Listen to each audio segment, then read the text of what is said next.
Oh no. Oh. Oh my. That's Holy not oil. Come on, get some oil. Oh. Oh. Oh, holy. There's not even any oil. Oh my god. Oh, that's nasty. That's not good. Obviously, this was a very bad sign, as the engine barely had any oil in it, and it was severely waterlogged. We then removed the engine block.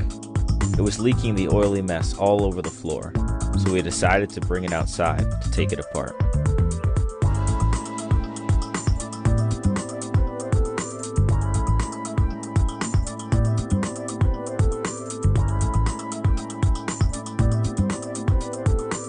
Lastly, we brought the engine block outside and took off the oil pan.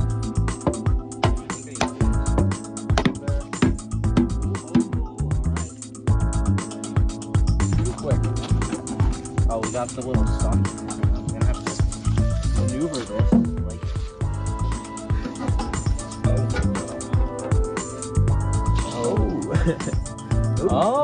well, it's pretty nasty. Oh, that's nasty. Sure. Hey, there's no metal shavings in here, so we're all right, I think.